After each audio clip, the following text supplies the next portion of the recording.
Hey, everybody, and welcome to Wednesday Live. I have a very, very special guest to share with you today. Welcome, Erica. Hi, Shannon. I am super excited to be here. Thank you. Oh, me too. I cannot wait to hear what you're going to say. So, Erica Dotson Bennett, you're a 25 plus year veteran in human resources and leadership development. You're currently serving Independence Blue Cross, which we are card carrying insurance policy members. We're grateful and proud of that. And you have a career at Deloitte and PwC and law firms. I mean, you are like robustly experienced in this space of leadership development, executive development, human development. And then you're also an adjunct professor at Temple. I don't know when you are able to do all of this superhuman stuff, but you're, a professor there. Tell me one thing about being an adjunct professor at Temple that you find really fun. Wow, that's a good question, and I love it. It's interesting. I'm not teaching in the moment, and I typically teach only in the spring. But it has been. Well, let me back up. I did my master's degree at Temple in the same department, and so for me, it's really great to kind of give back and to sort of begin to create an awareness of the importance of this work with young people. I can say that now in my 50s, but no, it's great. Their energy, they are so involved, they're so engaged, and it can be challenging because I teach at night, but I get there and I'm immediately in it, and we always have a really good time. So I can only imagine. We have a friend who's a freshman there right now. And so excited. So I told him about you. So maybe in the spring, he'll look you up in his syllabus or his, course selection. So yeah, I think it's so interesting. What's that? It's an adult learning and organizational development. So yeah, it's always a good time. So yeah. So good. So good. Yeah. So of the many roles that you have in your life as a daughter and a mom and an executive and a partner and a friend and all these roles, you make time for self-care. Yeah. And a place for us to start today is, why is this so important for leaders to consider making an investment in? Yeah. I think that self-care has always been important, but I think it's now more so than ever. It's actually critical, and so I was just saying to someone, what was it, 7 months ago, we thought we would be sort of living in this very, very nebulous, strange place that we're living in for maybe 3 or 4 months at the most. And for me, at least, I thought that by the time school started, we would be back to normal, so to speak. But that is certainly not the case. But given the fact that we are having to really adjust to and live and really begin to have to accept sort of this new way of being in the world, continuing to deal with high levels of stress, prolonged anxiety, a lot of what I've been thinking of as sort of prolonged uncertainty, these blended roles that people are having to play. So it's one thing to say, I know myself as a leader, I know myself as a mom or a caregiver. That's the hat I put on when I leave my job. But because of this virtual world that we're living in, the blended roles, sort of the lack of differentiation, sort of there's no break. That, as well as the rapid change that we are continuing to live through, I think that has caused stress levels to skyrocket. And if you're feeling like me, I think that the idea of how do you find balance becomes even more critical, and I'm not just talking about work-life balance, but just the sense that, how do I catch my breath? How do I slow down enough to sort of honor and acknowledge, what's working for me, what's not working, so that I can be the very best that I can be, first and foremost to myself, but then to my team and to my family and so on. So self-care isn't a nice to have, and it's no longer an indulgence. It is as critical as getting your regular mammograms and your regular physicals. And so, critical, but definitely challenging to find the time to engage in. So I have been speaking so much about this topic, and I would say it takes up a good chunk of most of my coaching engagements, at least over the last several months. So it's really intense. Yeah. I agree with you. I think that the agendas have changed because people are realizing that if invest time and energy in this self-care, that they don't have any resource to give to their teams who are also, seeking support, attention, guidance, some grace and forgiveness, some, like, I think it's become a much more human type of an interaction where people are being real about how they're feeling and what they're experiencing, what they're thinking. So having an outlets like coaching is a really helpful thing for people, so they can like hear themselves think, and then, get some permission sometimes to just take care of themselves. So when you talked about it not being decadent, like it's not something that you just get to do on your birthday, like going to the spa or something like this, like what have you found useful for you? Because I know you are one of those people who practices what you preach. What have you been finding helpful? Yeah, first let me just say I love what you said, and it's interesting. We have been doing it independence at least very, very early on when we were all sent home. We very, very quickly rolled out, workshops on building and maintaining resilience, and now we're sort of talking about self-care more as a way to definitely manage and sustain your resilience, right? And so again, one of the things that we would hear when we would ask the question, why is it so difficult to carve out the time to engage in self-care? We know that it helps maintain your productivity. It keeps you focused. It makes, your energy levels can stay high.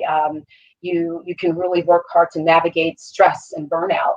But even though we know that all of those benefits are directly tied to a regular self-care practice, people still would say things like, I feel guilty. It feels indulgent. Yeah. Who am I to put my needs first? And so very, very, and listen, I will say this, we hear this from men and women. This isn't just something, where women are struggling with, but it's really, really important to do it. And so to your point, I think what's really important, Shannon, and why some people probably struggle with engaging in self-care is that we have a really limited view around what it means. So total self-care, you see like the couple or the two girlfriends or the sisters in a spa with the big white towel, and cucumbers on their eyes. Or they're getting their nails done. And we can't necessarily engage in those activities. And I love a good spa day. I listen, that's awesome. But it's not quite what, many of us either are able to do. And quite frankly, that's not what some of us like to do. So I think the very first thing is to sort of realize that we have to kind of broaden our definition of what it means. And so to that end, for me, it's interesting. I started working out with a wonderful personal trainer. She has a gym kind of indoor outdoor in her home, and we're able to social distance. And I found that pushing myself physically has just sort of helped me to feel a little more anchored in my body, a little more confident, able to deal with sort of this prolonged loneliness, to be honest with you, just feeling that I've got to sort of keep my stamina, keep my mental focus, keep my energy, up. And so working out has been really, really helpful. I do try to meditate on a regular basis and, just take time out to talk with friends to make sure that I'm getting enough sleep. But again, it's whatever for me and for anybody, that anything that you do that helps you maintain balance, whether that's emotionally or spiritually, physically, mentally, right? And so as we start to think about that, it really broadens sort of the kind of the tools you may have in your toolkit around what self-care can mean for you, because it's not the same for everybody. Yeah, you're great. And so those who are joining us on the call today, please type in what are some of the resources that you're using for self-care so that we can all learn from each other.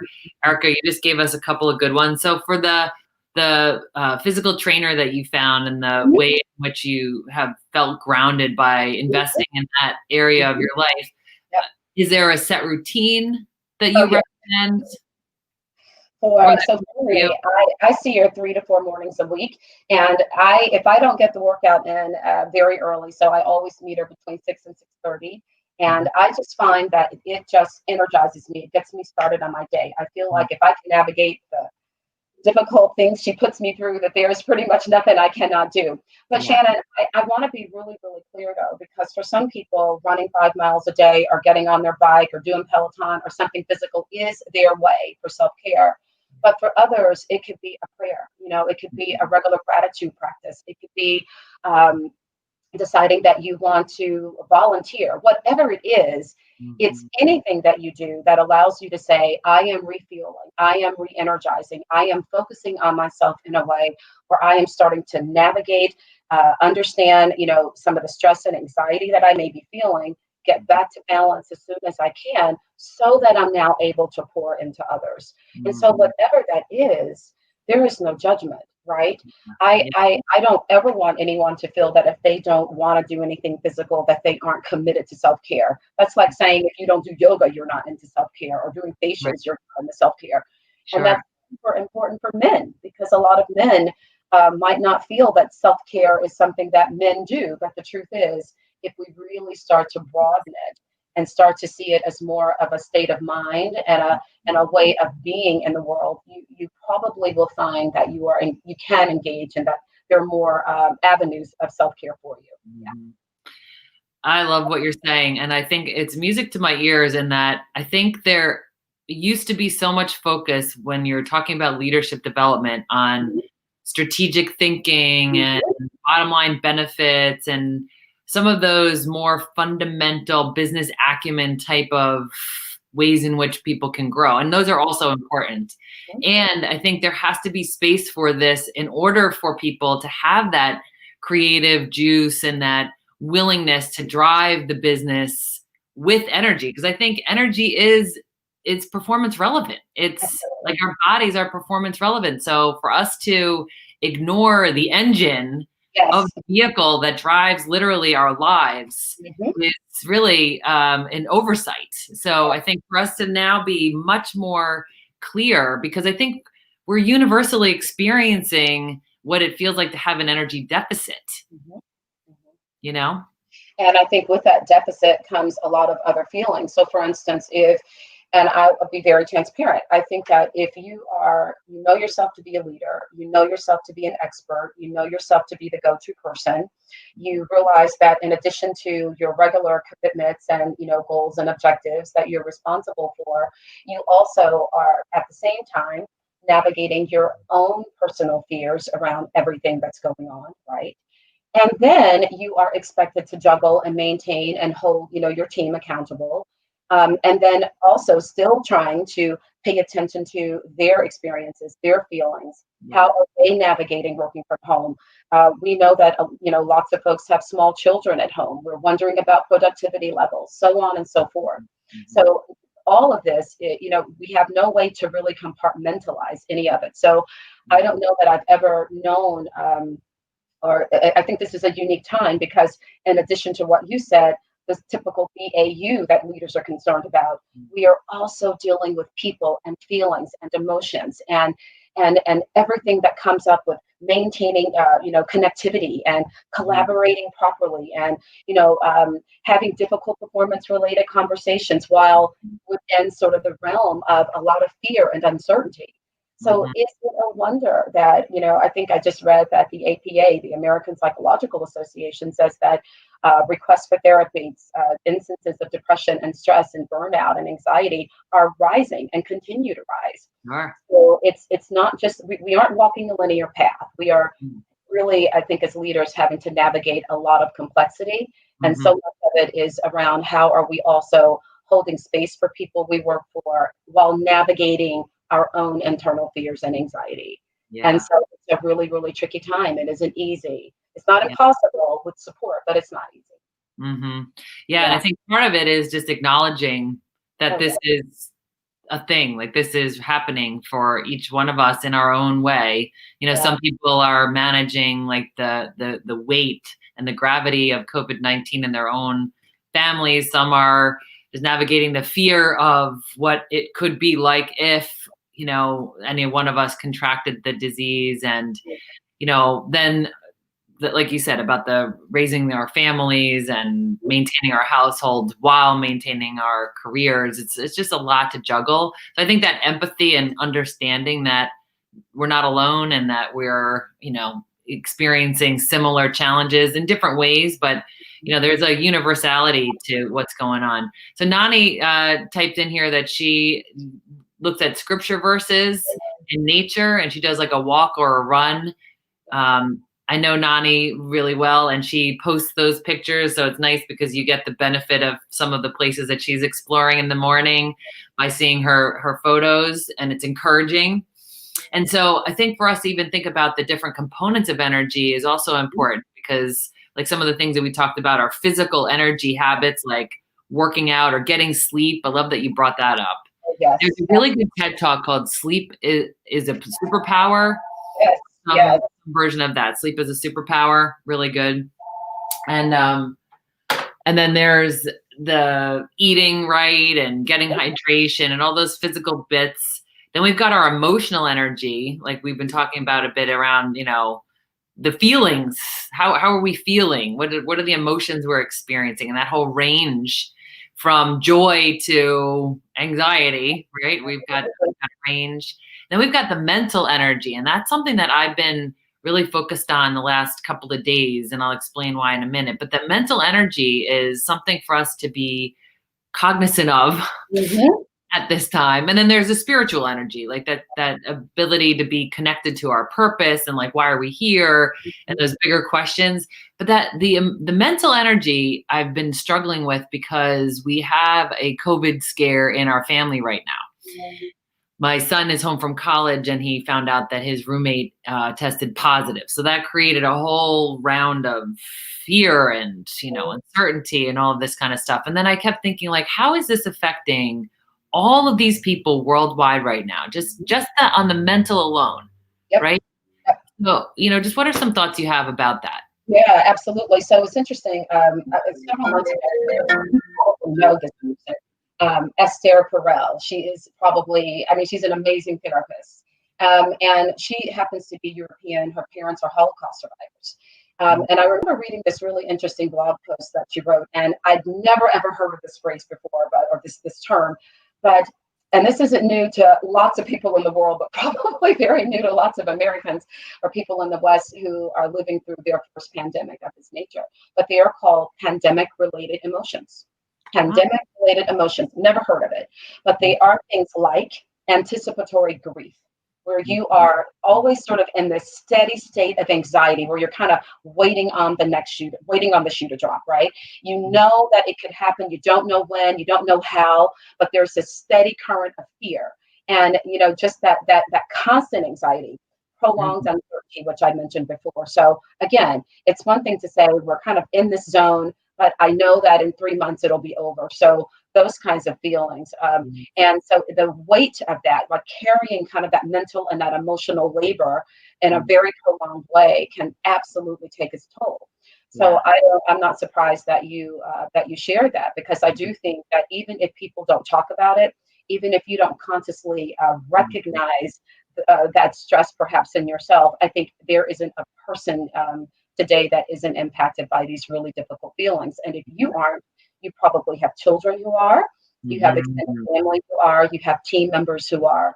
So we're all sort of in a way, which is another one of the emotions, really experiencing for the first time something that she terms as collective grief. Collective grief.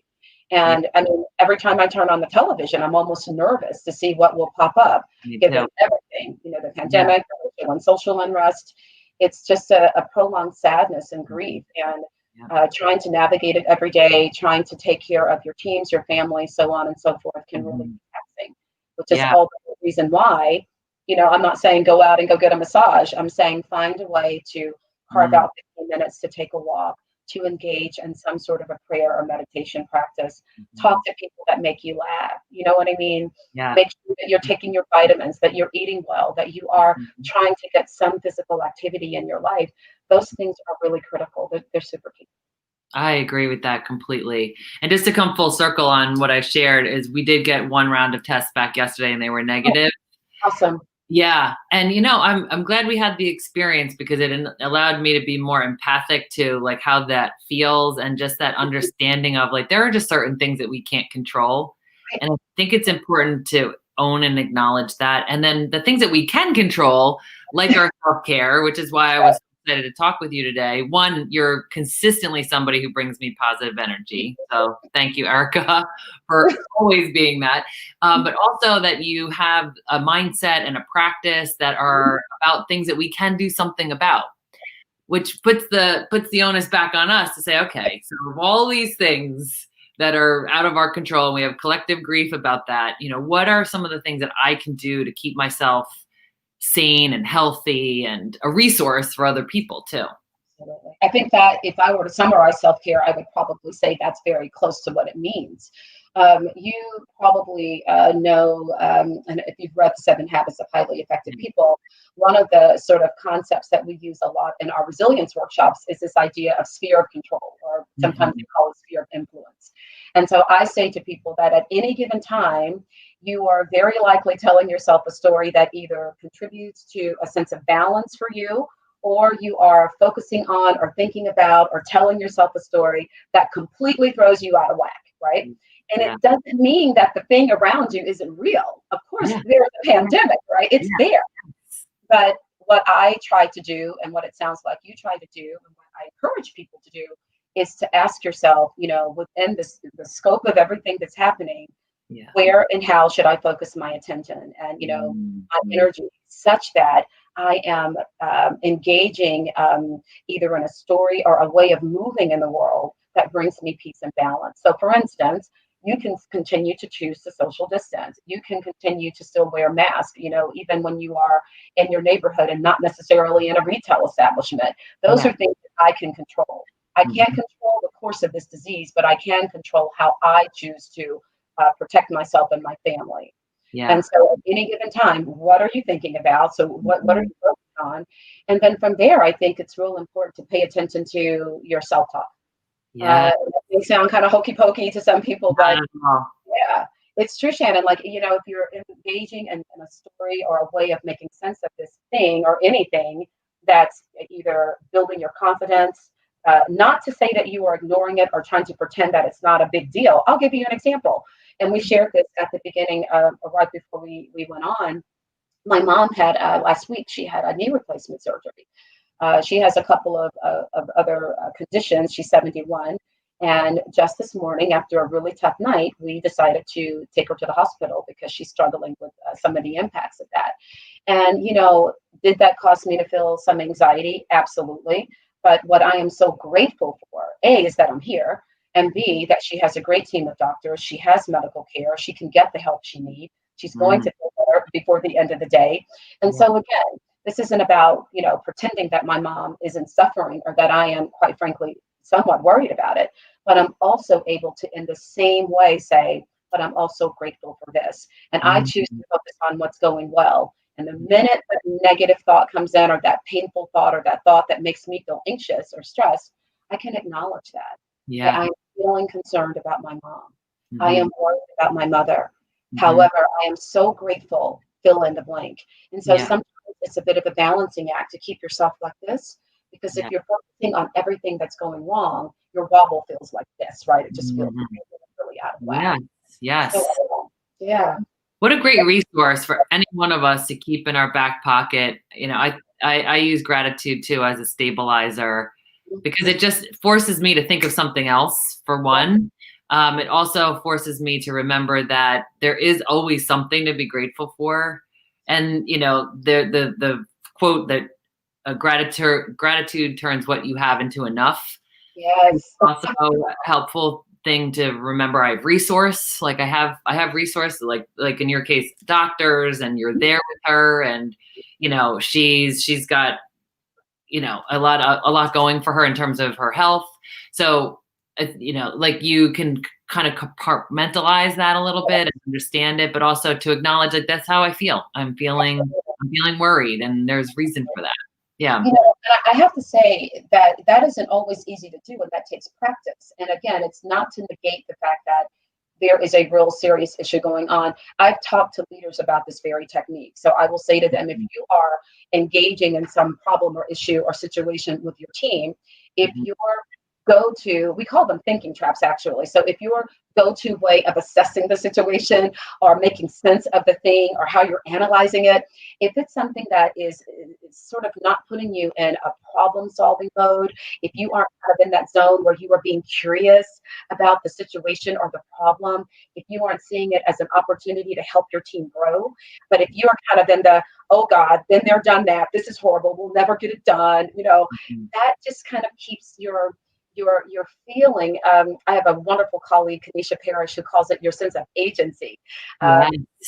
This idea that I do have some, and control isn't maybe the right word, but I can influence this. Yes. I can not only influence it, but I have a lot of control over my approach to it.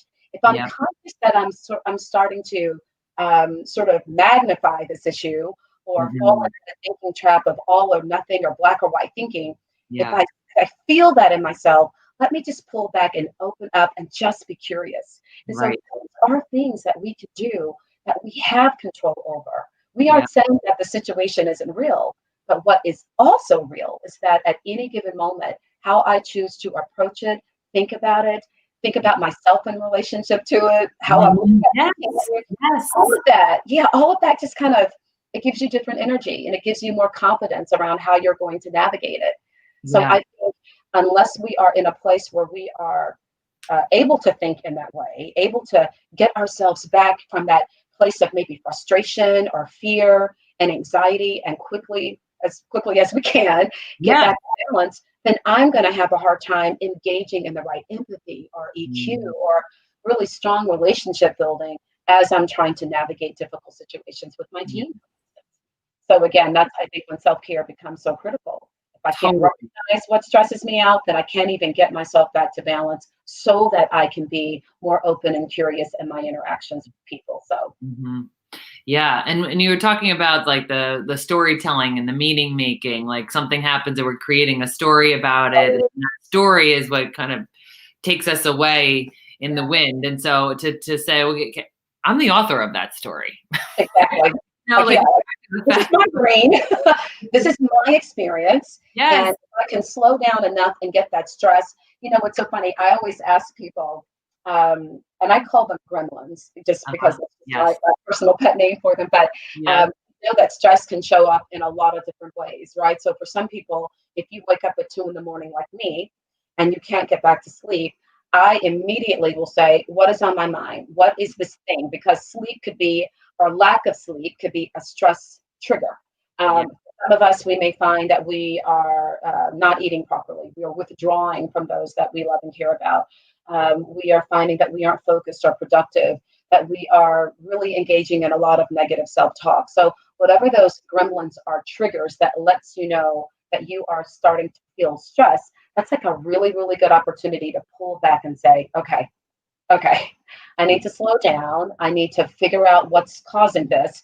And, how can I then engage in some self-care or any sort of practice that can help me, again, not pretend that the problem isn't there, but to at least try to make the wobble go from here to here, where you're just to get back to some sense of balance. So I agree with that totally. That just happened to me the other night, like 2 nights ago, middle of the night, wide awake, mind going. And it was before we got the results back from the COVID test, because my mind went to, well, if it's positive, then my daughter could be positive, and then these people could be, and then they can't take the SATs, and then they can't fill out their college applications. And, and I made it a catastrophe, right? It just like within 30 seconds, it was this.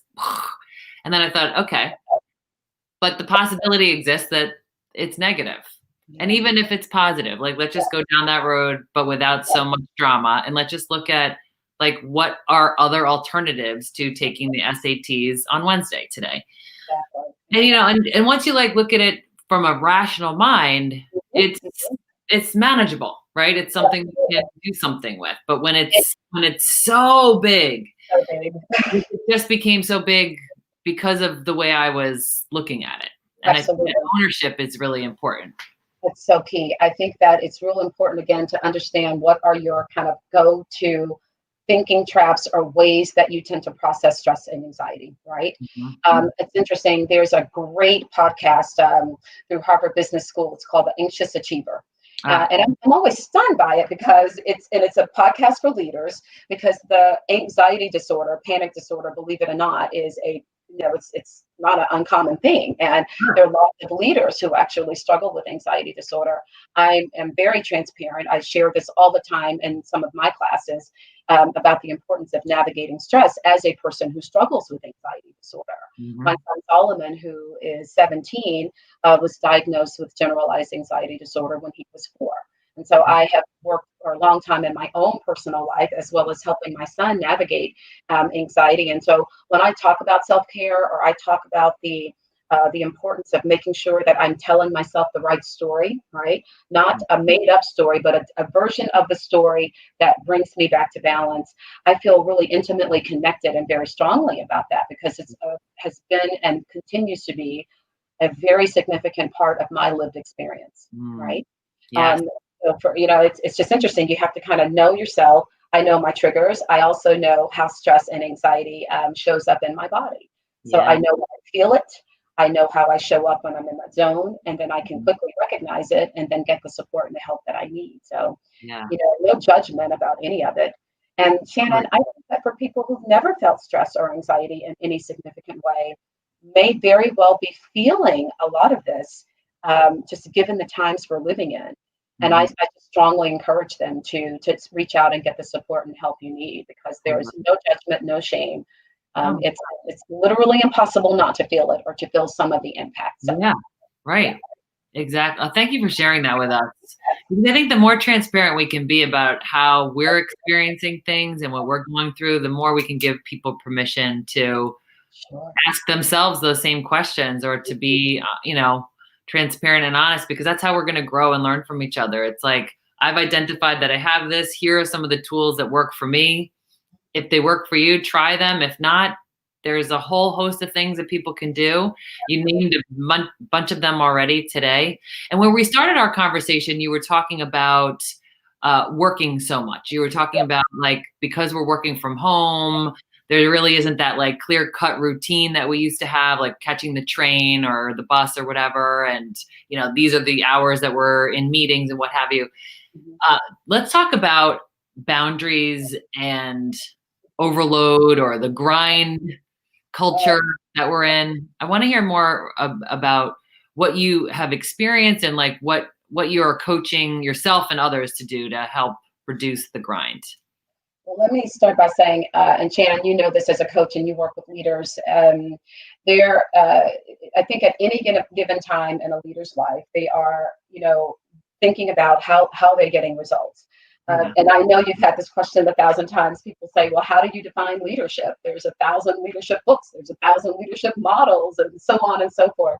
And I had the pleasure years and years ago, before I joined Independent, actually, I worked for a small consulting firm, and the owner, and really one of my mentors, who I think taught me a lot about what I do today and what I know, and I respect her greatly.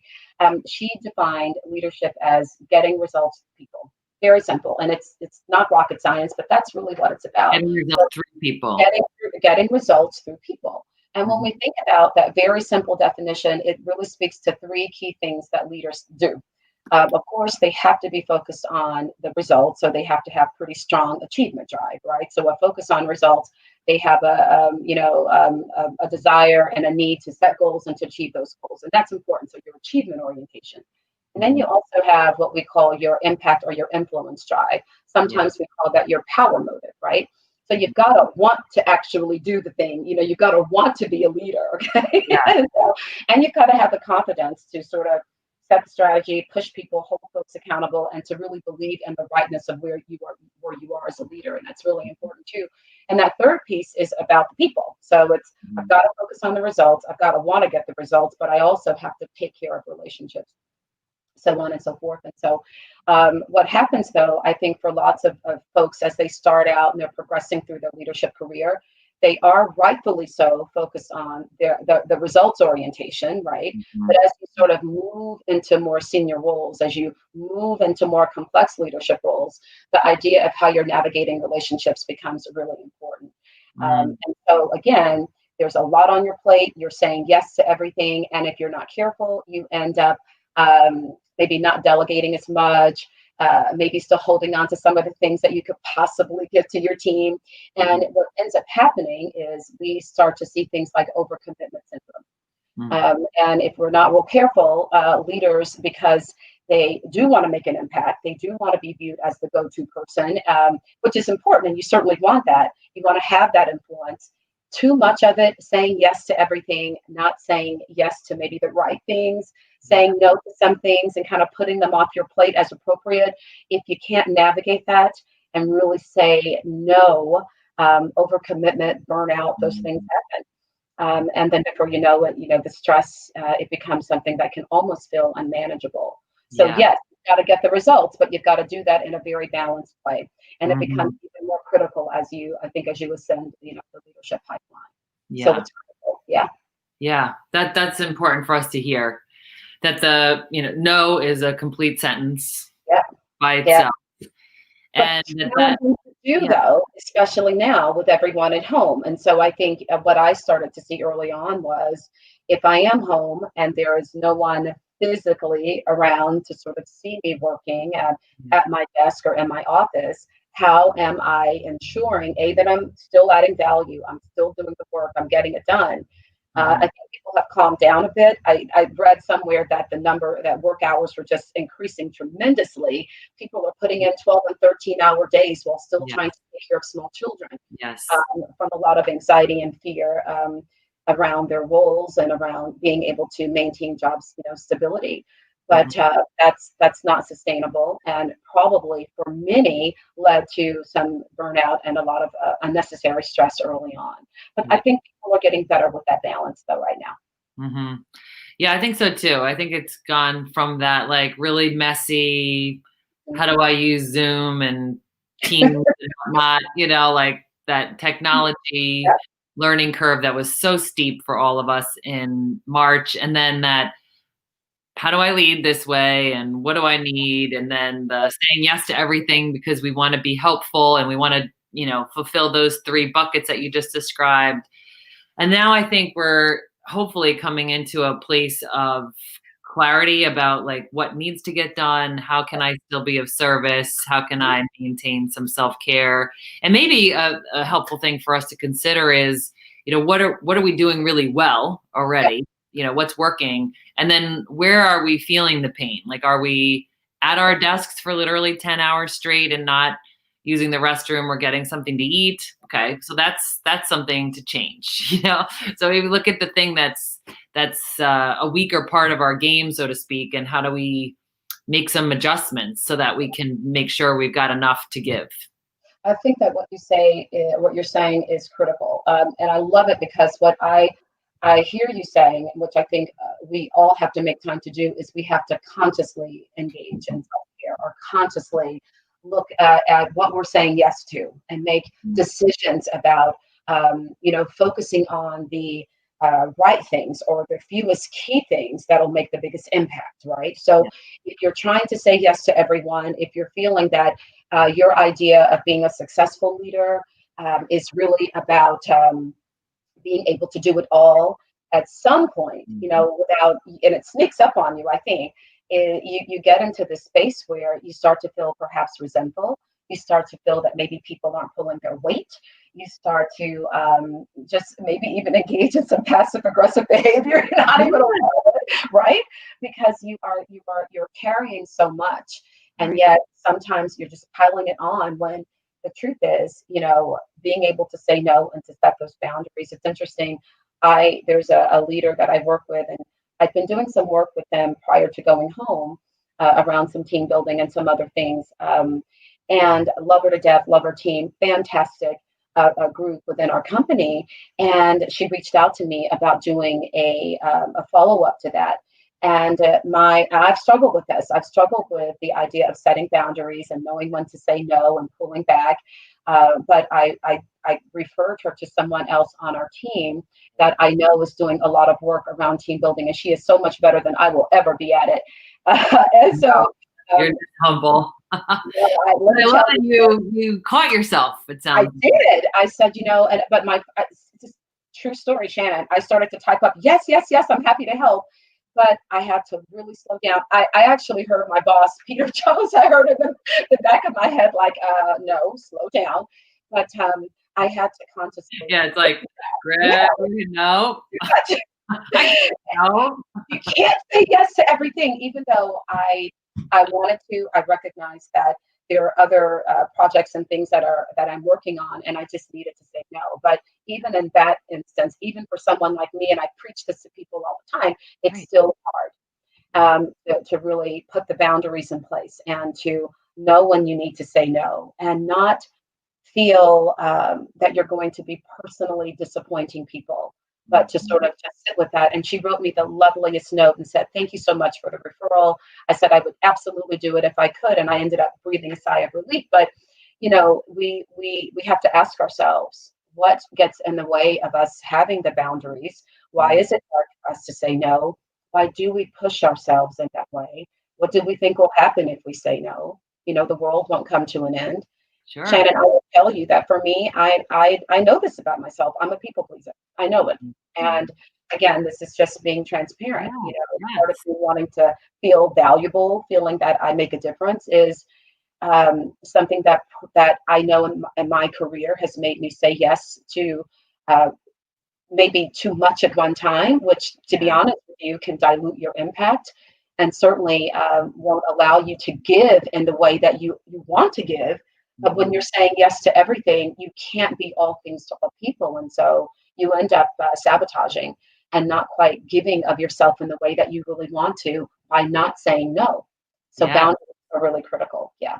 Yes, everybody hear that loud and clear. Hear what she just said. Boundaries are critical, and it's saying no is encouraged. I mean, that post that I put up yesterday about the be, do, have, right? Yeah. I think so many of us are operating with the structure, the syntax of do, have, be. Like, I'm going to do. I'm going to like volunteer for everything. I'm going to contribute to everything. And I think that the intent is genuine. I really do. I think for most of us, it's because we just really care. We want to make a difference. We see a problem when we want to solve it. Yes, you love your work. It's good to you. You're energized by it. That's how I feel. I want to do everything. Yeah, and we want to be the person that they reach out to, right? We want to be the go-to person. So I get that totally. I'm guilty as charged. So the doing enough to have enough, because if I do enough, then I'll have respect, or I'll have credibility, or I'll have, connection, or I'll have self-worth. And then I can have all these other things like success and joy and peace and fulfillment. And I think that it's just a really long stick with a carrot we're probably never going to get. Right. You can't do enough to be enough, right? It's like, it's not a reasonable proposition, but it's similar to a lot of what you're talking about today, which is, could we just shine a light on that for a second? Yeah. Like, give us a validation test and say, is this a good way for us to organize ourselves? And the answer is obviously no. No, you can just put the being at the front of the game, right? And say, I'm going to be like the way you're being. Like, I'm being transparent, and I'm being helpful, and I'm being honest, right? And I'm being boundaried. I think that's another good way to be. It is beautiful what you're saying, and I love what you're saying. I think that people sometimes assume that if I can get to the end result quickly, then I'm going to feel the way I want to feel. Yes. And the truth is, you got to kind of feel. You gotta sort of feel anchored and good about yourself and loving your work and like you're thriving along the journey, right? So if you're kind of in the grind and you're working really hard and you're doing these things and you're just not even enjoying it, then you get to the end, whatever that may be, the project's over, the widget's complete, and then you're kind of exhausted and you're sitting back like, what just happened? So it's kind of like, how do we feel? How are we enjoying the journey?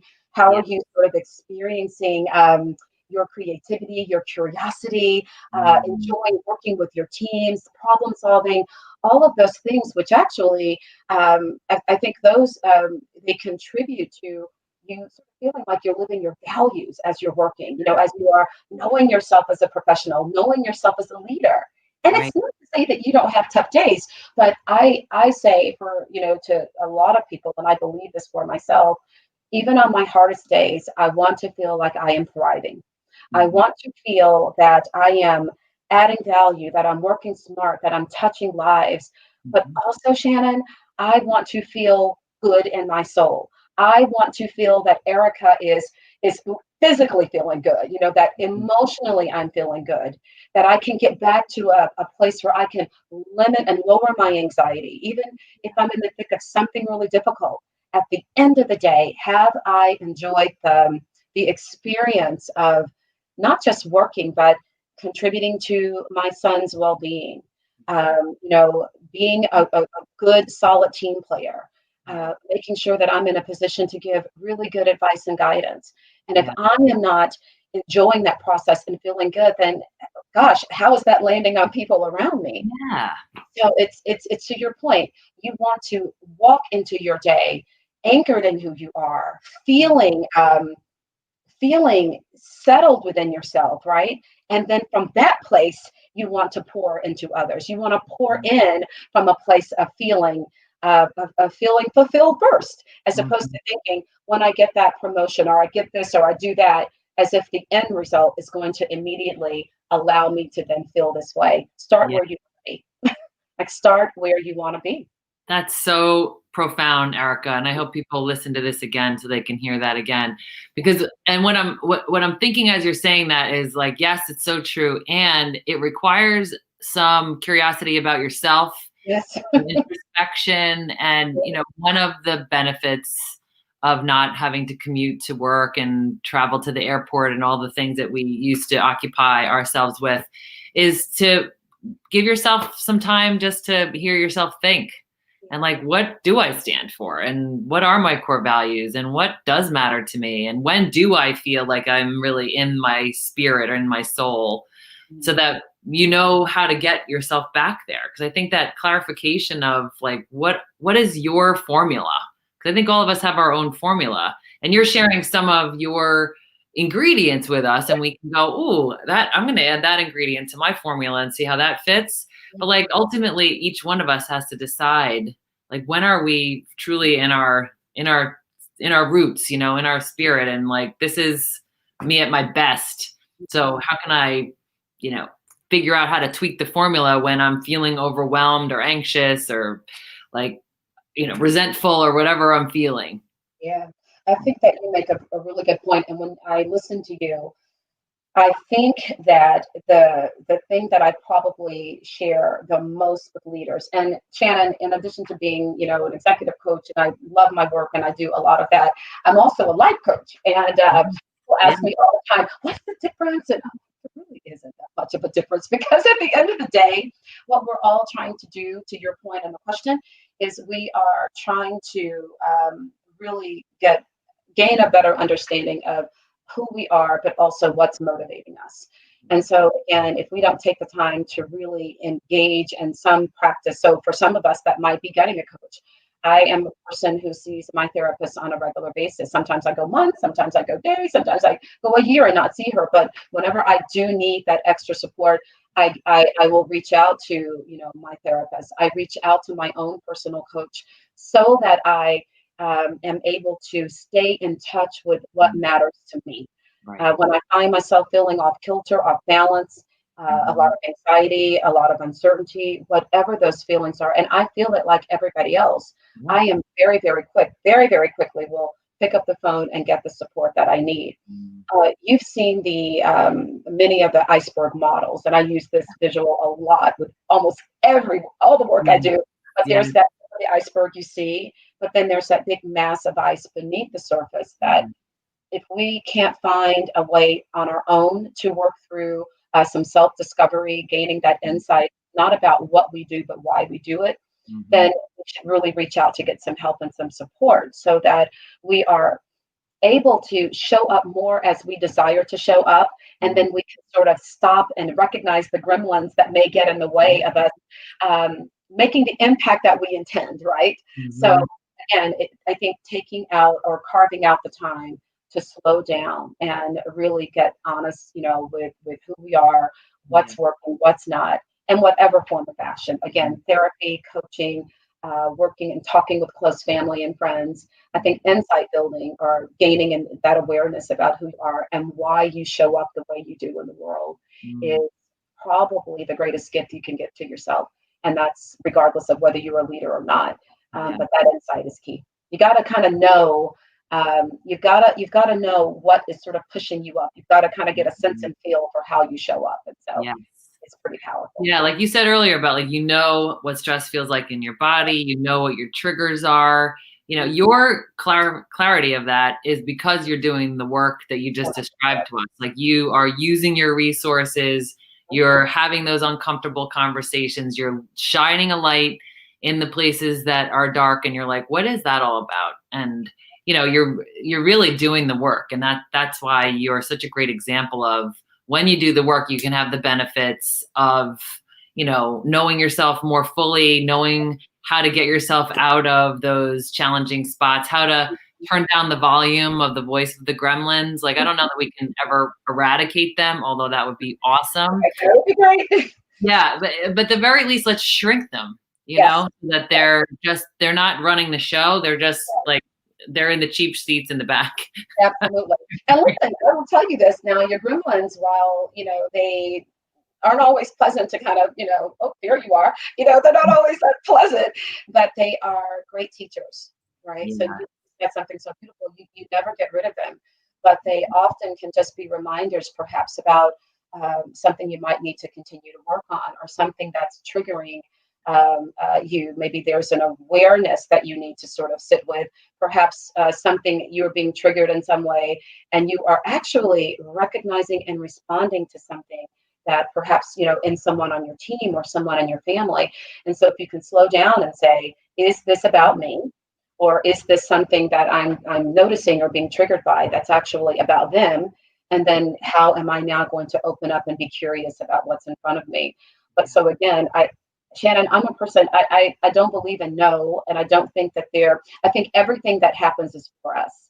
It doesn't mean that it's pleasant. It just means that I strongly believe that there is something in all of it for me, all of it. Mm-hmm. But I think the difficulty with that is to sit with what could be very uncomfortable, and you know, begin to grapple with it. It's not easy, but definitely something I strive to do. I get it right sometimes, I get it wrong often, and this is a journey for all of us. So yeah, absolutely. So there's so much potential yeah. for growth and learning in all things in our life, if we allow that, you know, learning to be fruitful. Yep, absolutely. Yeah. Without a doubt. Thank you for making time to share with us, especially in the midst of all that is going on with your mom. So know that she's in our thoughts and prayers. She's going to be all right. Oh, she's going to be great. I heard her on the phone yesterday talking to one of her many friends, and she's like, I've got to figure this out. I don't let things like this get me down. I'm feisty. And I thought, who are you? But yeah, she is that. She's going to be great. So I appreciate you so much for everything. Oh my gosh. No, thank you for still making this available to us so that we can grow and learn, and just to, you know, be aware of what triggers you, be aware of, you know, how to be in your space, know your resources, and commit to self-care. I think that's you know, encapsulates a lot of what you shared with us today, is to make the commitment to do what you need for yourself. Mm-hmm. Absolutely. Right. That summarizes it beautifully. Okay. All right. Well, be well, Erica. Thank you for everything. Thank you so much, Shannon. This is wonderful. I appreciate it. All right. Be well. Bye-bye.